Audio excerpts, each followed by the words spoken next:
Greetings everyone, welcome back to the lair of centipedes, and it is time for another response video, where I force myself to sit through incredibly frustrating quantities of bullshit so I can deliver some content to you guys.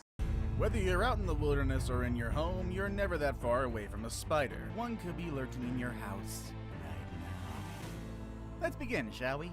Oh yeah, I hate bumping into Shelob every time I go for my morning run up to Kirithungol. Number 10. The Red-Legged Widow. The Red-Legged Widow is a very rare spider, which is a member of the Black Widow family and highly venomous. And here we have one of the telltale signs of someone who doesn't have a good understanding of taxonomy, treating every grouping above species level as a family. Black widows do not comprise a family, they form a genus called Latrodectus. Number 9. The Wolf Spider. The wolf spider is a member of the Lycosidae family. Wolf spiders are not a member of the Lycosidae, it is literally the common name of the entire Lycosidae family. Unlike most spiders, wolf spiders do not make webs but actively hunt for their prey. There's plenty of wolf spiders that will employ a sit-and-wait ambush tactic. In fact, there's a number of species that construct lids on their burrows like trapdoor spiders do. Even though the wolf spider is poisonous, its venom is not lethal.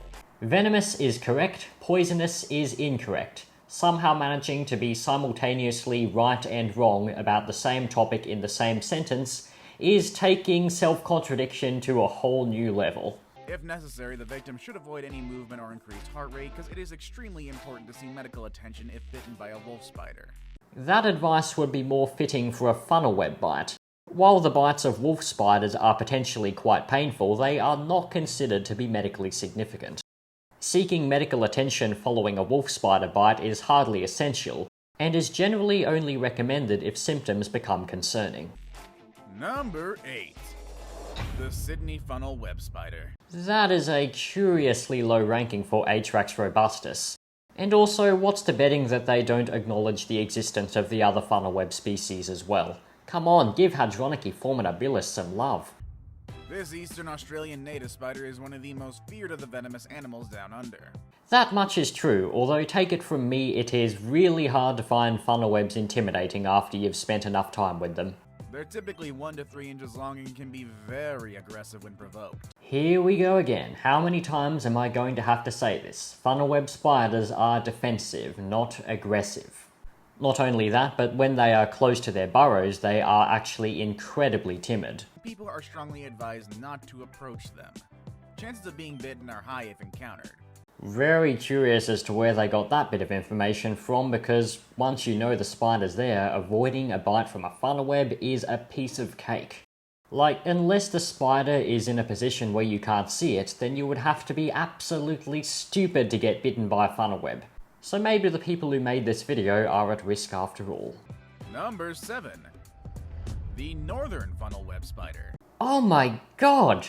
I can't believe it, they actually gave Hadronychi formidabilis some attention!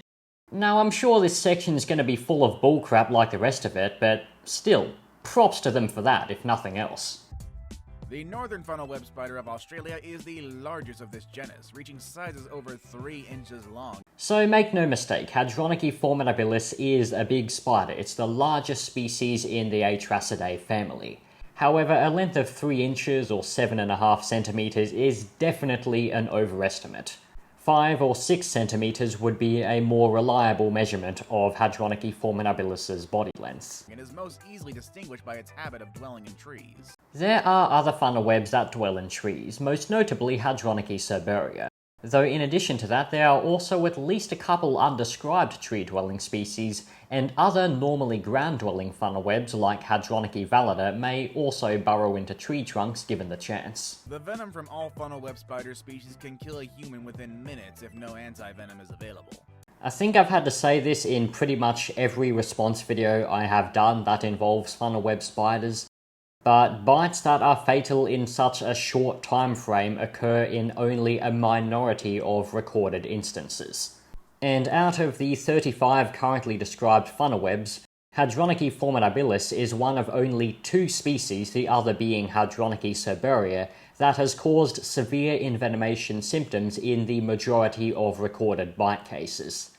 But since both Hadronychi formidabilis and Hadronychi cerberia are arboreal species that have out-of-the-way distributions, the overall risk they pose to humans is practically negligible regardless of the severity of their bites. And as a side note, I don't think that a single one of the clips they used for this section was actually of Hadronychi formidabilis. Number 6. The Chilean recluse. So I'm just going to skip over this section because I didn't really see any major issues with the information they provided on the Chilean recluse. Number 5. The six-eyed sand spider. And again, I had no real issue with this section either. However, they did neglect to mention one of the most important factors, which is of course the fact that these spiders are very timid and reluctant to bite. So even though they do possess a highly potent venom, they are overall not very dangerous. Number 4. The brown recluse. Great start here, because that title card is not a recluse spider, it looks more like a huntsman. Number 3. The brown widow. Latrodectus geometricus, the brown widow, is not even considered to be medically significant. So why the hell is it above both Atrax robustus and Hadronychi formidabilis on this list? Today we're going to be looking at an exceptionally beautiful spider, but never let its looks fool you. Although this species of tarantula is very popular in the pet trade, better make sure to look but not touch because it packs a venom that will surely ruin your day. Number 2. The fringed ornamental tarantula. Oh boy. The spider they showed in the lead up here was the wrong species again. That was a Syriopagopus lividum, commonly known as the cobalt blue tarantula. The species they are referring to is Poecilotheria metallica, oh I hate pronouncing that name, which is quite possibly one of the most recognizable tarantulas in existence. If you can misidentify that species somehow, then you are not qualified to be making a video on spiders. The fringed ornamental tarantula is a large and stunning species with the ability to reach over 10 inches, some reporting 12. Yeah, I don't think you're going to be finding any reliable records of 30cm Poecilotheria. A single bite from this tiny spider will earn you a trip to the local hospital. Tiny spider? You said it could get to 30 centimeters wide just a couple seconds ago. If you're gonna be wrong, at least be consistent, champ. I saved the best for last, but first, I have a quick challenge that takes only 5 seconds to complete. If you can leave a like and subscribe. I don't think I will do that, because your video is shit. Number 1. The Brazilian wandering spider. Title card is of a closely related spider, albeit still one from the wrong genus. Now, as far as the information in this section goes, it honestly wasn't that bad. Though, of course, I feel obliged to mention the low rate of severe envenomation that has been recorded from Brazilian wandering spider bites, around 2.3% if I recall correctly. And that brings us to the end.